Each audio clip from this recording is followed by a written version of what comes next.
The spotlight is on the food and agribusiness sector in terms of equality and representation, with a review of gender issues in progress by the Department and public scrutiny of the sector's gender pay gap reports. My name is Nancy Fallon, and I want to be part of the drive for change by giving a platform to women across the food and agribusiness sector to talk about their experience and insights. So here I am with Professor Thia Hennessy, Chair of the Agri-Food Economics and Dean of Cork University College School, UCC. Thank you so much for taking the time to speak with me today. Thanks, Nancy. So Thia, let me begin at the start. So you studied economics and finance. Why did you choose to look to the sector of agri as a space to pursue your career? So I had decided to do a Master's in Business Studies in UCD, and one of the streams of specialisation on offer was agri-food business. I had grown up on a dairy farm. All of the discussion had been about milk prices and cows and the business of farming when I grew up. So that as a specialism, I suppose, appealed to me. I felt I could relate to it. So I did a Master's in Business Studies, specialised in agri-food, and then I went, after a number of years, went to work for Teagasc, the Agriculture and Food Development Authority, in a research role, and subsequently did a PhD in agricultural economics. And it's interesting because you talk about, obviously, you grew up with agri, it was an area you knew a lot about. I mean, if I look at agri now, I see it as, I guess, a sector that presents so many opportunities. There's so many ways that it needs to adapt to the challenges that it faces in the context of sustainability. Do you think that we're doing enough for young people to encourage them into the sector? I think it's an exciting sector for young people to be involved in, whether that's at the farm level or in agribusinesses more generally. I think there's lots of opportunities. If we go back maybe 15, 20 years ago, there was only one place you could study agricultural science in Ireland and get a university degree. Now most of the universities have agricultural science degrees. Most of the technological universities are offering them as well. So I think there is a lot of opportunities. If anything, the challenge is probably retaining talent within the sector once people are qualified and take up roles. And to that point about retention, why do you think people are going elsewhere if they study in agri-science or in the agribusiness area? Why do you think they're going elsewhere and not staying within? I wouldn't say that's a unique challenge for the agribusiness sector. I think that's a challenge for all employers in all sectors now. People like to have a portfolio of experience. So you can find people with agricultural science degrees or agribusiness degrees in all sorts of roles today. So I guess it's about trying to make the sector as attractive as possible in terms of retaining talent and then potentially sourcing new talent in as well. And you mentioned, I suppose, most colleges now have some kind of offering in relation to agri-science, but obviously UCC has a very proud history in relation to agri-science, agribusiness. In terms of the gender split and applicants to those courses, how is it now and has it improved? So it depends on which course you're talking about. So we have an agricultural science degree in UCC just for the last 4 years. The first group will graduate this year, and I teach a module on that, and that is predominantly male, I would say. Class of 30, maybe 22, 23 male students. We have a degree in food marketing, about the same size, and the gender is reversed. So predominance of females. So I think that stereotype of people going for certain roles still applies. So I think we probably need to work harder to see careers for women in agricultural science as opposed to agribusiness or food business more generally. So I think that's in all of the promotional material we use about farming, pushing female farmers. You can, if you can see it, you can be it kind of thing. So really reinforcing that message that there is a career for women farmers. Yeah, and I think you're totally right. I think if you can't see it, you can't be it. I think we certainly see that in the context of even our own organisation within KPMG, but I think it's what everyone sees across, and we've seen obviously a huge amount of work done in the kind of space of 2020 in terms of women in sports and trying to encourage that. So I think you're absolutely right. And I guess it's an interesting area because we've seen Ireland really try to move forward in this context and broaden out and look at the gender representation in the farming area with the launch of the National Dialogue. And I suppose it's interesting because I think you're part of a number of research consortia internationally across the world. Do you think you're seeing a similar level of momentum across Europe and even broader the field across Australia and New Zealand in terms of looking at that gender representation in farming? Yeah, I think it is an issue within farming, and I think a lot of work is being done in that regard. If you think back, say, to my father's generation, they would have used the expression of a farmer, he has only daughters. Like, that was a disappointment. And then if I look at what's happening today, so Teagasc recently run the Young Farmers Competition. 3 categories, 1 overall winner, all of them female. So I think that shows how far we've come. And I think Ireland is doing very well by international standards, because this isn't just an Irish issue. But again, I think it's about celebrating women that are successful in farming and trying to do more to support them as well. And as part of your international work, do you see any specific initiatives outside of Ireland where countries are trying to encourage women into farming and more broadly into agribusiness? So I think in other countries there has been a longer focus of, say, farm-related businesses, so engaging in local markets and farm tourism that we don't have to the same extent here, and for that reason that attracted more women over the generations and has tended to keep them more involved in farming. So I think you'd see that in parts of mainland Europe. That hasn't been the case as much here.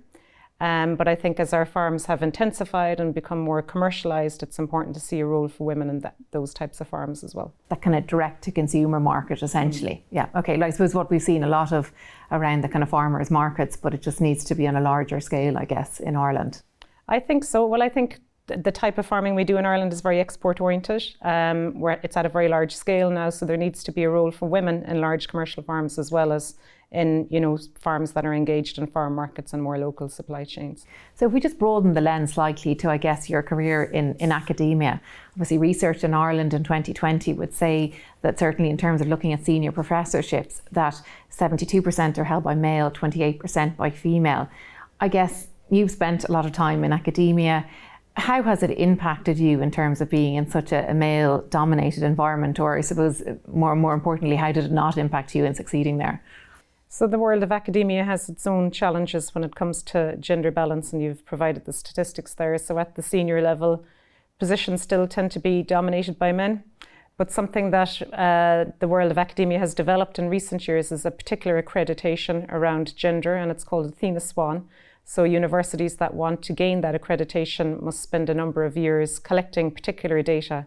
So data around things like how positions for promotion are run, the number of applicants, male and female, the supporting measures that are put in place, are they equally available to men and women, support for family-friendly working initiatives, holding core meetings at certain hours, avoiding social events at family time.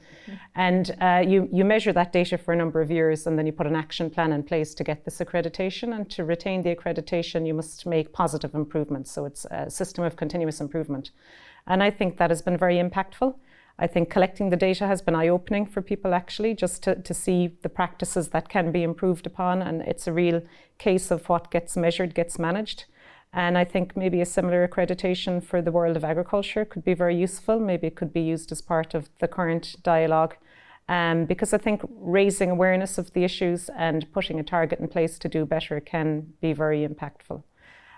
You asked me then about my own particular journey. So prior to working in UCC, I worked in Teagasc, which again, I would say at the senior level is very male dominated. I'd have to say I never felt disadvantaged by being a woman. I have to absolutely say that. But I would say that I've often been in the forum where I've been the only woman or a minority of women. And most recently, I would have chaired on behalf of the Minister for Agriculture, the Food Vision Beef and Sheep Group. And again, lots of the industry representation and the farm lobby representation tends to be male dominated, but I don't let that hold me back. But I do think we have some advances to be made in terms of getting better balance in the room. And it's not just for the sake of ticking the gender box. I think we've all seen the research that diversity of opinion and views in those important fora really makes a difference. Yeah, I mean, I think that's right. I mean, we say it's not just the right thing to do, it really is better for everyone to have a diverse range of views and opinions at the table. So it makes sense. And I definitely take the point around, if you can't measure it, you can't manage it. I think it's a really big point. And it's fair to say that, the agri-food sector is not alone in facing this challenge.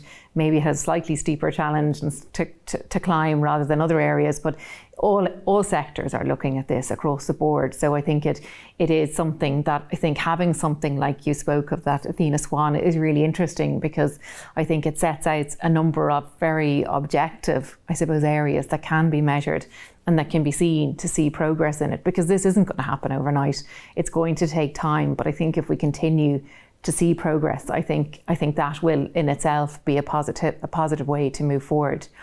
And I suppose linked to that then is, I guess you've mentioned, obviously you started in Teagasc and now in UCC, so you've seen really across the spectrum of the agri-food sector. And I mean, you've spoken about the programmes which you have in academia to try and improve gender. Do you think there are any other policy changes that we could have that would help improve gender balance in the agri-food sector? So I think in terms of policy, what we have at the moment is the targets that we need to achieve at the board level. And I think that they're useful. Again, like the Athena Swan accreditation, I think it's useful to measure it and to keep an eye on the target. Quotas as such, I wouldn't particularly be supportive of, because I think that sometimes when you find yourself as a woman in a position on a board, that people think you're only there because you're a woman, and then you're almost at a double disadvantage in terms of trying to prove yourself. So again, I think it's probably about collecting the data, things like a board level, the gender gap reporting will be really important. I think for farm representative groups to have more female leaders coming forward would be really positive. I think we're seeing that in MOCRA. Maybe at a slower pace in some of the other farm organisations. So perhaps they need to look at their own leadership training. Are they encouraging female leaders to come forward? Is the environment open and inviting for them?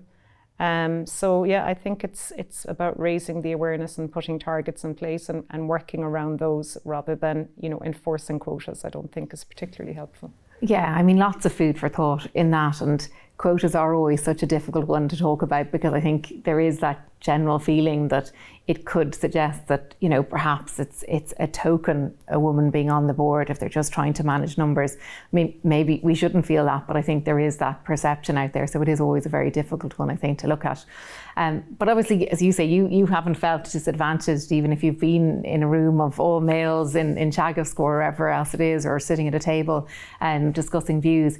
I mean, if you were to go back to Thea as a 5-year-old sitting in primary school, and to give her something that she might remember in order to kind of deal with coming through and having a career in a such male-dominated industry, what would you say?